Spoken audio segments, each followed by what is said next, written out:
Bien, bonjour tout le monde, je suis content de vous retrouver pour un nouveau Café Philo, organisé sur une thématique bien précise, à savoir la violence intrafamiliale, avec les élèves de 5e art du LPETH. Il s'intitule « Famille, je vous hais, famille, je vous aime ». Directement, on saisit toute l'ambiguïté de nos familles et de nous-mêmes. Je vais commencer par ma première question. Aujourd'hui, en 2024, à notre époque, est-ce que vous estimez que la famille est encore une valeur importante pour laquelle vous êtes prêt peut-être à vous battre, ou alors est-ce que la famille, c'est plus ce que c'était, et là franchement, vous ne vous y retrouvez plus? Ça dépend déjà de la relation qu'on a avec sa famille. Ok. Comment on a, on va dire, été éduqué aussi avec sa famille. Ok, donc il y aurait un apprentissage, une éducation. Oui. Donc si on est bien éduqué, ça va bien se passer alors? Ça dépend. Donc si tes parents te disent, écoute, voilà, il faut aimer la famille, tu vas l'aimer. Au début. Au début, qu'est-ce qui se passe obéis. après alors? Tu obéis. Ah, donc c'est obéir. Mais aimer sa famille, c'est pas qu'obéir. Enfin, au début, tu fais ce qu'on te dit. Ah, au début, Puis après, tu penses. Tu réfléchis par toi-même. Ah ok, donc il y a une évolution. Elle se fait quand cette évolution? On commence à penser par soi-même? Moi, j'ai pensé à ça quand j'avais, on va dire, 8 ans. Ah oui, quand même, oui. Ah oui, donc c'est tôt. Oui. Ok, et si vous avez tous en moyenne 17, 18 ans, donc je pense que tout le monde ici pense des choses sur sa famille. Oui. Je rebondis sur ce que tu viens de me dire. Est-ce qu'on doit obéir à sa famille? Les autres, est-ce qu'elle est d'accord avec elle? Elle nous dit, quand on est jeune, il faut obéir à sa famille, puis après... Moi je trouve que la famille c'est pas forcément obéir, c'est aussi en fonction du passé, de la valeur qu'on a, enfin de notre vision. Parce que par exemple, moi je n'ai pas la même vision de la famille que mon copain. Ah ok. Parce que en fait ma famille elle a été divisée un peu au début, alors que mon copain lui toute sa famille est regroupée. Parce que quand je vais chez lui pour les fêtes etc, ils sont tous à table en famille, ils rigolent etc. Sauf que moi quand je suis chez moi c'est vraiment pas la même ambiance. Parce qu'il y a eu des difficultés dans le passé, il y a eu des changements de comportement quand j'étais petite, etc. Donc franchement, moi je vois pas vraiment que c'est une question d'obéissance, c'est plus une question de notre vision de chacun de soi. Ah ok, donc d'expérience, de vie. Exactement. Ok. Vous êtes d'accord avec ça? Donc si on a une expérience avec sa famille dans le passé, et finalement on s'adapte. Donc si dans votre famille personne ne se parle, on raconte sur le dos des uns des autres, forcément, vous allez devenir quelqu'un de fort méfiant. C'est possible, ça? Ok, qu'est-ce que vous en pensez? Est-ce qu'on peut contrer ça? Est-ce qu'on peut dire, bon, dans ma famille, personne ne se parle, mais moi, j'ai décidé de faire différemment? Par exemple, c'est mes parents. Déjà, ils ont été battus, malheureusement. Ah oui. Du côté de ma mère, c'était plus mental, et mon père, c'était physique. Ah ok. Sauf que du coup, mon père a développé une peur. Ah oui. C'est... dit comme ça, c'est un peu bête, mais c'est la peur des femmes. Donc il se méfie de la féminité.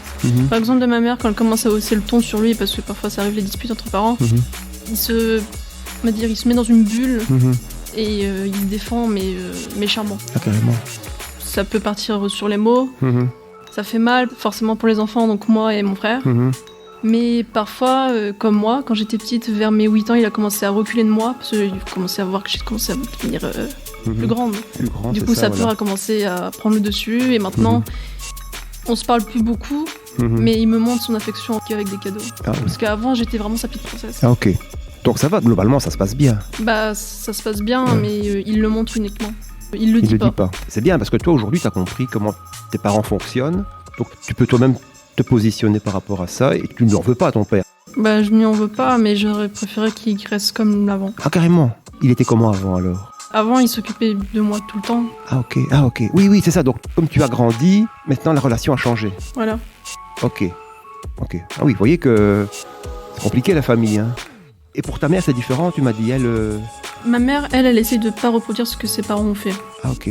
Mais elle a quand même encore des séquelles. Ah aussi. Elle, c'est plus une violence psychologique. Mentale, psychologique. Parce que donc c'était une famille nombreuse de, je crois, 7 enfants. Sauf que c'était vraiment pas la préférée. Ah ok. Ils avaient des préférences dans leur famille, il y avait du favoritisme. Ça se crachait beaucoup entre eux, donc ça se parlait sur le dos, etc. Les repas de famille, c'était pas vraiment jovial. Ok. Même par exemple, à Noël, je crois il y a 2 ans, c'est carrément ma marraine qui a dû forcer pour faire un dîner de Noël. Parce qu'à la base, ils ne font jamais de dîner de Noël entre eux. Ah, jamais. Et même dans ma famille, on ne fait pas grand-chose parce que on n'est qu'à 4. Et toute la famille est divisée parce qu'il y a le parrain qui fait n'importe quoi, il y a la marraine qui fait du favoritisme sur d'autres personnes. Ah ouais. Donc Ah, ok. Ouais, c'est très donc c'est assez compliqué au final. Voilà. Et toi, tu aurais voulu j'aurais préféré avoir une famille comme mon copain que la mienne. Ah ouais, où les gens se rassemblent, Exactement. échangent, s'entendent et parlent entre eux. Voilà. Ok. Voilà. Après, ça ne veut pas dire que c'est pour autant une famille idéale non plus, parce qu'on peut très bien se parler beaucoup et se faire des coups dans le dos. Alors les autres, est-ce que vous en pensez de son parcours? Est-ce que finalement, on est le produit de notre famille? Ou alors à un moment donné, est-ce qu'on peut dire, voilà, moi je ne ferai surtout pas comme ma famille, parce que là, après ça peut être une famille trop envahissante aussi, où on se parle trop. Oui. Je me connais un petit peu parce que moi, à part mes parents, j'ai personne dans ma famille. Je connais personne vu que... Ah oui. Tu ne connais personne, mais ils existent encore. Ils sont là, c'est juste qu'il y a des problèmes avec. Ah oui, donc il y a des problèmes entre tes parents et le restant de la famille. Oui, j'ai une marraine qui est droguée, donc... Donc là, elle se fait violence à elle-même, quelque part. Vous voyez? Et du coup, les autres ne lui parlent plus, peut-être, c'est ça que tu veux dire? Ou alors, elle décide elle-même de ne plus... Non, c'est ma mère qui a décidé. Ah, c'est ta mère qui a décidé. Et toi, si jamais, par exemple, tu te dis, écoute-moi, c'est bien beau, ma mère, elle me dit de ne pas lui parler, mais je... Ah non. Non, tu estimes qu'il faut suivre... Après, il n'y a pas que ta marraine, il y a peut-être encore d'autres personnes, non? Si, mais je les ai connues très tard. J'ai connu très tard, mais maintenant, on ne se voit plus non plus. Donc, à part mes parents... Ok, donc tu sais qu'ils existent, mais sans plus. Ok. La famille, c'est pas forcément important. On n'a pas besoin d'eux pour vivre. Ah ouais. Tu as quel âge d'abord, toi? J'ai 17 ans. Ok, 17 ans. Donc toi, t'es autonome, pas besoin de la famille. Non, j'ai pas de nouvelles, donc pas de nouvelles bonnes nouvelles. Hein. Ok. Donc pour moi, c'est pas une grande perte. Tu dis j'ai pas de nouvelles, une nouvelle de qui J'ai pas de nouvelles du côté maternel. Ah ok. Quand c'est repas de famille, c'est plutôt ah ouais, et les études? J'ai raté ma 5e quoi. Ah ouais? Et tu vas faire quoi après? Parce que ça fait quand même beaucoup là. Ah ouais. Oui, c'est plus le jugement. Ah, et ton poids? T'as encore repris du poids. Ah non, mais tu manges trop. Ah, donc pour avoir ça, vaut mieux pas. C'est pas une famille pour moi. Enfin, c'est plus des inconnus. Des inconnus. Du côté de ta mère, en fait, tu veux dire. Oui, enfin, j'ai pas besoin d'eux pour vivre. À ce que je sache, c'est pas eux qui me payent mes études, c'est pas eux qui payent mes... Ils ont... Donc, ça sert pas à grand chose, quoi. Et mais malgré tout, ils se permettent de te juger et... Oui, bah oui, surtout qu'ils prennent jamais de nouvelles, donc je pense qu'à partir de ce moment-là, t'as pas grand-chose à me dire sur ma personne. Ok. Je me débrouille très bien toute seule, donc pour moi, la famille, ça sert un peu à pas grand-chose, quoi. Ok, vous voyez qu'on voit pas un autre cas de figure, hein, où toi tu as l'air de bien vivre ton indépendance. Bah oui, parce que honnêtement, j'ai fait le test, quand ils sont là, je suis plus malheureuse qu'heureuse, et quand ils sont pas là, ma vie va très bien, je fais mes propres choix, je me sens pas jugée. Donc si c'est pour avoir que des jugements, je vois pas l'intérêt de parler de ce genre de personnes, quoi. Enfin, ça m'intéresse pas. Ok. Après, c'est ma vision des choses, encore une fois. Pour d'autres, la famille peut être très importante, que pour moi, elle me sert à rien. Ok. Oui. Donc tu pourrais te passer de ta famille, quoi. Oui, mes parents se sont pas forcément occupés de moi quand j'étais plus jeune. Mon père étant militaire, il était pas souvent là. Et il me l'a encore annoncé hier soir qu'il repartait pour 1 mois. Ah ouais, carrément. Donc si par exemple mes parents ne m'appellent pas, je les appelle pas. Enfin, je sais que c'est un peu, on va dire, ça pourrait passer pour être ingrate, je le sais bien. Pour toi, le fait qu'on ne s'occupe pas de ses enfants, est-ce que c'est déjà une forme de violence ou pas? C'est pas une sorte de violence physique, ça non. Non. Mais au niveau du mental, oui, ça peut clairement jouer sur quand on va grandir. Parce que par exemple, un enfant qui a eu la chance d'avoir ses parents, qui a pu l'éduquer, c'est sûr que c'est totalement différent. Moi, j'ai dû grandir grâce à ma grand-mère, celle qui m'a élevée parce que ma mère n'a pas pu s'occuper de moi. Mon père étant parti en mission quand j'étais très jeune, je crois qu'il était reparti 6 mois en Afghanistan. Ah quand même, oui. Donc, j'ai jamais eu cette présence, que ce soit maternelle ou paternelle. J'ai plus de souvenirs liés à ma grand-mère que liés à mes parents. Donc c'est pour ça que moi, quand on prend pas de mes nouvelles, moi je m'inquiète pas pour autant. Je vis ma vie, je pense que les amis sont plus une source de famille que la famille en elle-même. Oui, ok. Donc c'est un peu ce qu'on a dit tantôt, c'est que des fois on n'a pas le choix, on doit s'adapter à notre famille. Je pense qu'on l'a un peu entendu à travers tous vos témoignages. Hein. Café Philo.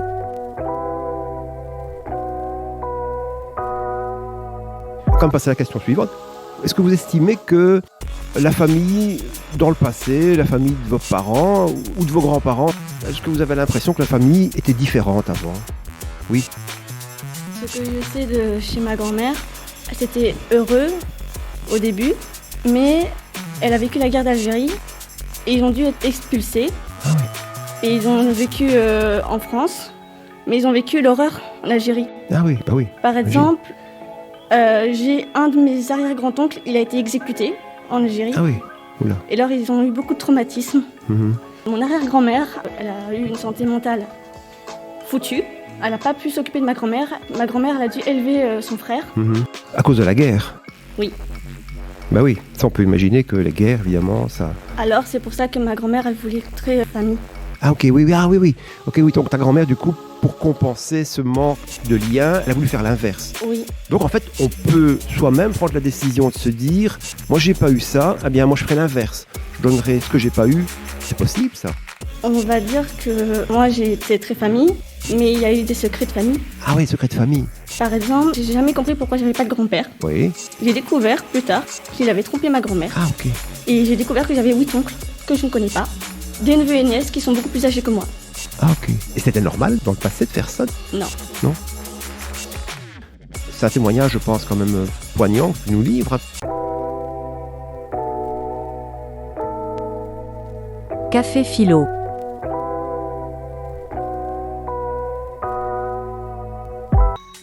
Ok, voilà, donc, si j'ai bien compris, les familles d'antan, elles n'étaient pas mieux alors que celles d'aujourd'hui. On disait rien.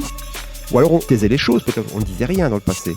Bah, moi, c'est totalement l'inverse. Ah oui. Avant, les grands-parents du côté de ma mère, Oui. ils étaient vraiment incroyables apparemment.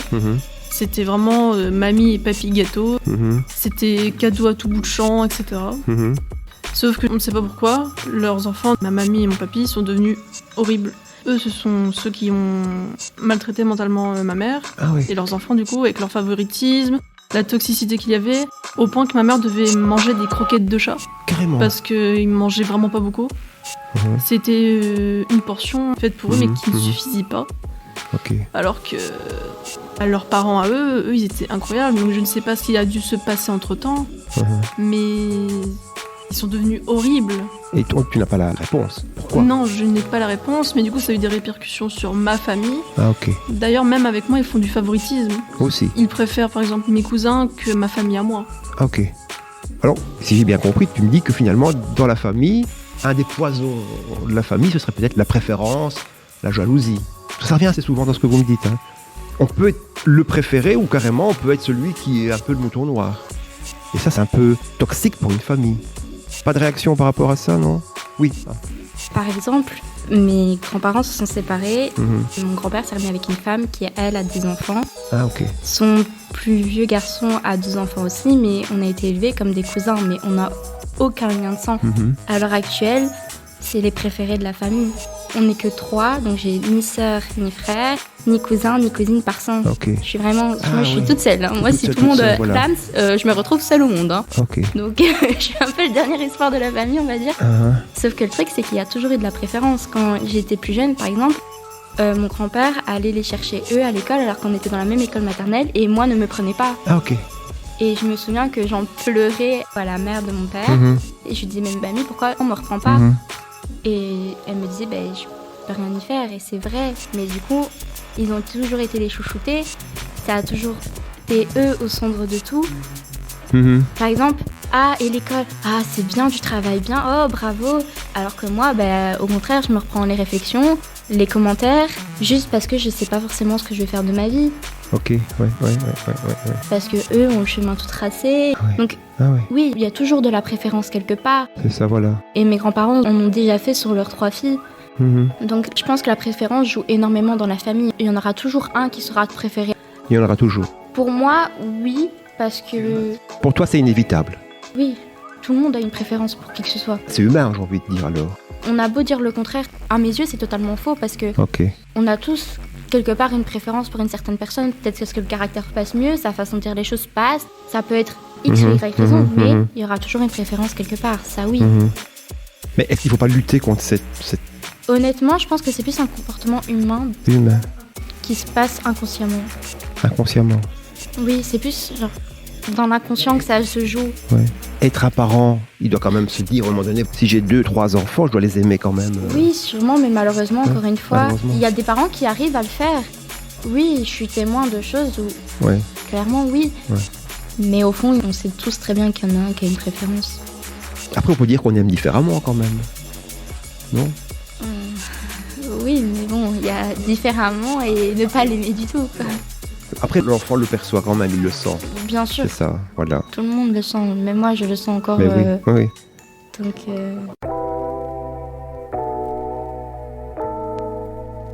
Café Philo.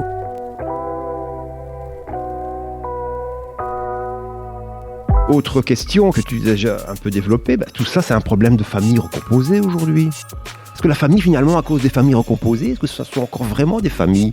Ou alors c'est des trucs qu'on assemble, des briques et des brocs et qu'on met ensemble et finalement c'est ça l'origine des problèmes, vous pensez quoi? J'ai un exemple. Mon parrain, il s'est remis avec quelqu'un.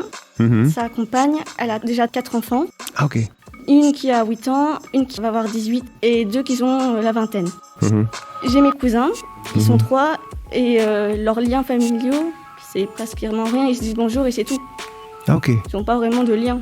Donc pour toi, une famille recomposée, c'est le risque qu'il n'y ait pas de vrais liens. Ah oui, parce que du ressenti de mon cousin, il préfère rester chez ma grand-mère qu'être là-bas. Vous êtes d'accord? Oui, tu veux réagir Vu que moi je suis issue d'une famille recomposée, du côté de mon père s'est remis avec une femme qui, elle, a 2 enfants, donc une fille du même âge que moi, 17, et un garçon qui vient d'avoir 21 ans. Et ça se passe très bien. Cette femme-là était plutôt la mère. Elle a un peu pris la place de ma mère à mes yeux. Ah ok. Dans le sens où elle a su m'aider là où mes parents n'ont pas su, elle m'a pris sous son aile et grâce à elle, je suis devenue ce que je suis devenue. Sinon, je crois que je serais un petit peu perdue quand même. Donc ça peut bien se passer Bien quand sûr, même. ça peut bien se passer. Comme j'ai pas du tout la même chose du côté de ma mère. Ma mère s'est remise avec un homme que moi je déteste particulièrement. Ouais. Donc t'es un peu déçu par ta mère ou alors tu te dis finalement c'est le choix qu'elle a fait et je le respecte. Pendant certaines périodes, vu que mes parents sont séparés, j'ai la chance d'avoir 2 maisons. C'est-à-dire que je peux jongler si je veux chez un, si je veux chez l'autre. C'est ça c'était bien. Il y a des avantages comme des inconvénients, et l'avantage de celui-ci, c'est que pendant une période, j'ai arrêté de parler à ma mère pour ses choix de vie.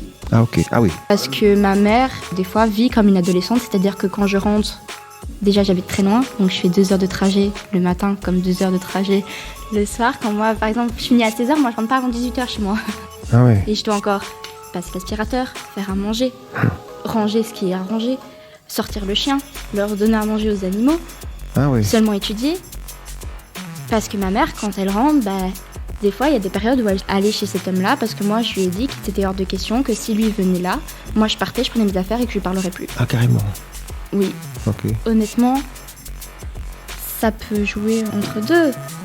D'un côté, ça peut très bien se passer, comme de l'autre, c'est pas forcément obligé de bien se passer. Et malheureusement, je pense que c'est le cas personnel de chacun. Il y en a certains qui vont dire « Ah oui, moi maintenant c'est devenu comme ma famille, je l'appelle mamie, je l'appelle parrain », comme si c'était vraiment le cas. C'est ça. Mais d'un autre côté, ça peut plutôt être « Ah, je sais pas le supporter ». Et je pense que ça dépend du caractère de la personne et de comment les parents font leur choix de personne avec qui ils veulent vivre. Ok. Et alors, vous, est-ce que vous estimez qu'il y a trop de divorces et que s'il y avait moins de divorces, finalement, si on se forçait un peu, quoi. Moi, une fois, je parlais à une élève, elle me disait, ma grand-mère, elle a 80 ans. Avec mon grand-père, ça se passait pas bien du tout à un moment donné, mais à son époque, on ne divorçait pas. Et du coup, ils sont encore ensemble. On divorce trop vite aujourd'hui. Et finalement, c'est ça le problème. Tu en penses quoi? On a le droit de divorcer comme on veut. Tant pis pour les enfants, tant pis pour tout. Parce que moi, je veux être heureux.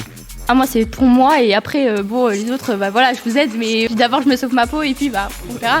Ouais. Donc toi, t'aurais voulu une famille où tes parents restent ensemble, même s'ils se disputaient ou... Non, mes parents sont restés ensemble pendant 14-15 ans, je pense. Et à mes 7 ans, ils se sont séparés. Donc moi, je pense qu'à partir du moment où t'aimes plus la personne, ça sert à rien de te forcer, même si je pense que les enfants, au bout d'un moment, seront assez grands pour le comprendre. Est-ce que tu crois que, comme tu dis, tu es égoïste et tu veux ton propre bonheur avant celui des autres, ça vient du fait que justement t'aies pas été heureuse dans ton cocon familial et que maintenant tu dis ok, moi j'ai assez composé avec les autres et c'est à mon tour. Est-ce que tu crois que c'est justement l'influence familiale qui t'a construite comme ça? Mais oui, avant j'étais pas du tout comme ça, avant j'étais super calme, je parlais jamais, j'étais vraiment moi-même dans un petit coin, je me faisais vraiment martyriser par les autres. Et ce qui s'enchaîne avec, que ce soit harcèlement ou même par rapport à mes parents, suite à ce que j'ai vécu, ça a créé une carapace où maintenant j'ai un caractère... comment je vais pouvoir décrire ça? Bulldozer. Moi, je casse tout devant moi, moi, je fonce dans tout et après, on verra ce que ça donne. Mais moi, je vis ma vie, je fais en fonction de moi et moi, je me sauve et puis après, le reste, ça chute, hein. Chacun ses problèmes. Hein.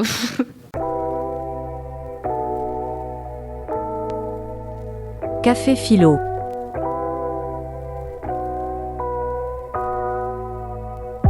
arrive à la fin. Hein. Famille pour vous égale enfant ou alors égale juste penser à soi. On pourrait encore aller un peu plus loin. Hein. Aujourd'hui, la femme veut être, on dirait, l'égal de l'homme, elle veut travailler.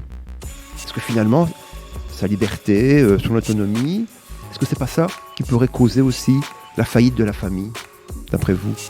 Mais pour moi, c'est une question que je pose. Hein. On n'a pas besoin d'un homme pour vivre. Ah, ok, ça c'est autre chose, Mais on a quand même besoin d'argent pour vivre. Peut-être pas d'un homme, on a peut-être besoin d'argent, non? Bah oui, c'est un besoin. Un besoin, ok. Je sais pas, moi, c'est le jour où je pose la question, je n'ai pas de réponse. Hein. Ce que monsieur veut dire, c'est que le fait que les femmes gagnent moins ou parfois ne travaillent pas peut être un frein au fait de partir. Quand tu es malheureuse dans ton foyer, parce que tu te dis, mais où est-ce que je vais aller habiter? Tu as beaucoup de femmes qui quittent leur maison, parfois en emportant les enfants et juste un sac avec quelques bricoles, et vont dans un foyer en attendant, parce que justement, elles n'ont pas de revenus. Tu vois, le temps de mettre en place le CPS et tout ça.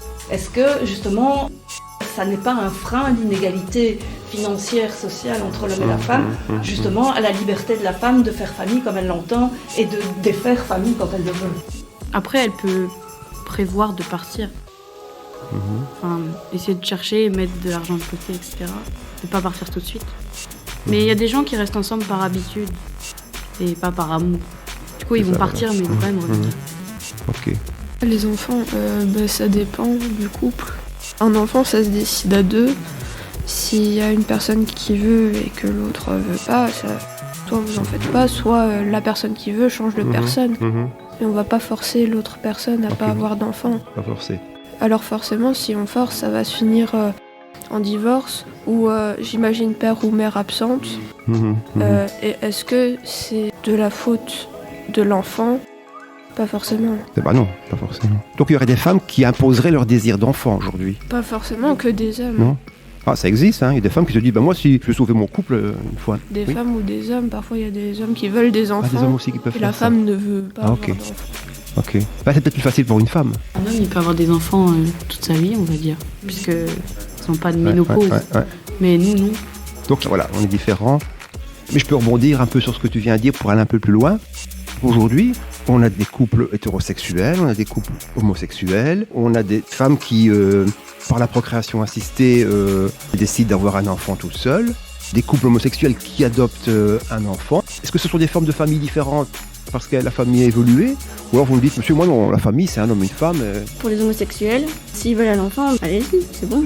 C'est bon pour toi, il n'y a pas de souci. Donc l'enfant, il ne va pas vivre comme une forme de violence, le fait de ne pas... Si, ça dépend comment il perçoit. Comment il perçoit ses parents? On va dire, c'est plutôt le fait que quand quelqu'un dit « Ah, t'as une famille qui sont des homosexuels ça joue aussi, mais s'ils sont bien avec eux, ça va. Ok, c'est le principal. Donc ce qui n'est pas important, c'est le regard extérieur, mais c'est ce qui vit à l'intérieur. Oui. Vous êtes d'accord avec ça? Ou deux femmes qui... Bon, c'est peut-être plus facile pour deux femmes d'avoir un enfant, mais deux hommes... C'est très cher, hein? Oui, c'est cher, oui. Ah, donc il y a on vient avec le côté financier. C'est super cher. Ça aussi, hein. Donc c'est un business, on va dire. Hein, c'est 20 000 €. Ah, carrément. Oui. Ah, ok. C'est super cher. Et en plus, si on rate, on doit repayer. On doit repayer, oui, forcément. Et qu'est-ce que vous pensez des femmes qui tombent enceintes toutes seules en se disant, moi, pas besoin de mari Une femme toute seule qui veut un enfant toute seule? Si elle se sent capable de l'éduquer. Ouais, mais c'est pour l'enfant, c'est... Moi, j'ai grandi sans papa, je suis vivante. Hein. Ah, ok, t'es vivante. Ok. Oui. Quoi, tu? Je suis vivante aussi. Hein. Ah, bien sûr, t'es vivante. J'ai grandi sans père. Oui. Toute dernière question. Pour terminer, est-ce que la famille est encore une valeur refuge, finalement, d'après tout ce qu'on a dit? Et est-ce que vous avez envie de faire famille? Ah, bonne question. Faire famille, c'est-à-dire avoir des enfants, machin et tout. Non, il m'en faut pas. Non, ça va. Ça coûte trop cher, ça pleure, ça crie, ça te ruine. Et en plus de ça, on doit vivre en fonction de son enfant. Si t'as un enfant, tu dois pouvoir t'en occuper, avoir du temps, pouvoir être avec lui, etc. Et si ta vie professionnelle t'en empêche, tu fais pas d'enfant en fait. Et qui veut faire famille, par exemple? Dites-moi vos raisons d'avoir envie d'une famille. Comme la mienne, c'est pas fou, autant en faire une autre. Et comment tu la vois? Par exemple, il y a des enfants, imaginons il y a des choses qu'ils oseraient pas dire à leurs parents, mon enfant il pourra tout me dire. Voilà. De l'éduquer d'une autre façon qu'on a été éduqués nous-mêmes, pour qu'il soit quelqu'un de bien. Ok, voilà.